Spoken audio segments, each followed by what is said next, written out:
All right, guys, here we go. Kinesiology 231. We are in Module 7, and this is specific to training load.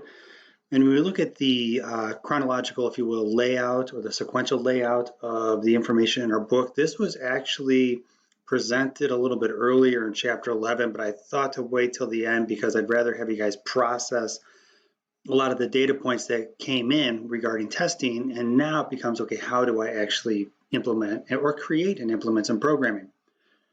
The book comes up with the concept of training load, and this is on page 203 in our most recent copy of the book.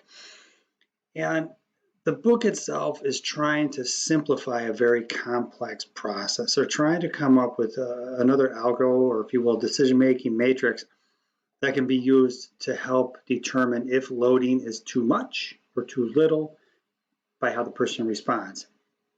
And the reason I believe this is misleading, because they describe it as external load, which makes sense. It's the external stimuli that's placed on the body. And then internal load, fingers in quotes there, is the response of the body to the stimuli. And I don't think that's appropriate to use the term load at that point. I think it's more about adaptations at that point, because really you're trying to apply a stimulus or a training load, if you want to use that verbiage, to elicit a training response. You know, their concept with this is, as a person is going through and you're doing workouts with your people, it is a matter of, you have external load itself is the loading that's placed through strength training, riding a bike, sprinting up a hill, you know, the things that are external to the body. And then how the body responds to it is the internal load. So they place one on the x-axis, and then they place the other one on the y-axis. So the internal load is on the y, the external load is on the x, and the way they have it set up is, if you have an increase in external training load and you end up having a commensurate response of an increase of internal training load, then you might want to consider less aggressive training. And their logic is, you increase the internal training load and increase the external training load. I'm sorry, one begets the other. If you have an increase in the external training load, it's going to cause an increase in the internal training load. Sorry about that. And so you try to come up with a training methodology that's going to work in terms of pushing your people, pushing them just enough, but don't push them so hard that they fold up and leave.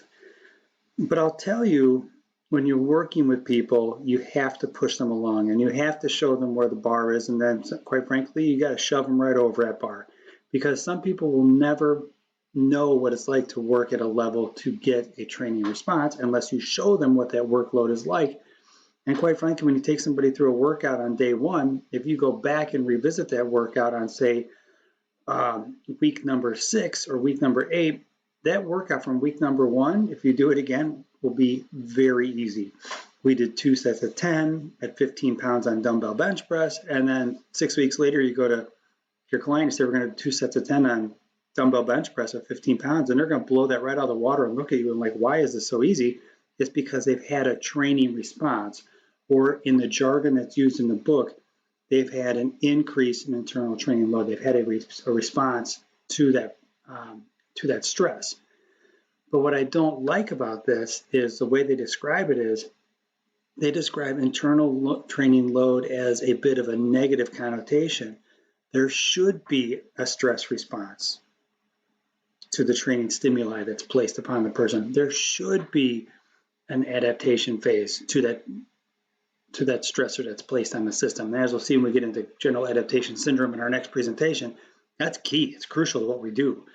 So with the book itself, and they try to really walk you through this, and they try to really explain in terms of how to go ahead and progress people. But I don't think they do it in a manner that really is really conducive to understanding what it is to what we do as practitioners.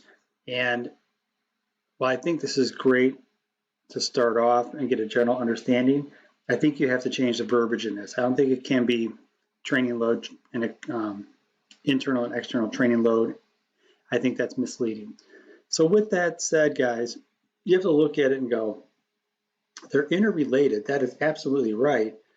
but it's not as though the 4-quadrant model really takes into account many of the other things that we see in the training environment, whether it's with an athlete or with a person from the general population.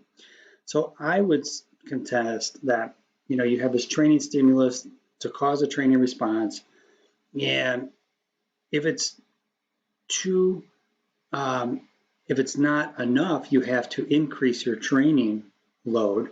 If it's too much, too stressful, too overwhelming, then you have to decrease your external training load. Okay, got it. It's just that easy, right? Well, as we'll see in the next presentation, it's probably not going to be the case. There's going to be a little bit more that goes into applying that stress to the body and how it's processed in the system and how the body responds. So I'm going to leave it right there on that. There's going to be a couple questions on this model, just so we make sure we have an understanding of what the book is trying to sell. And then we'll definitely have more questions on the other presentations. All right, guys.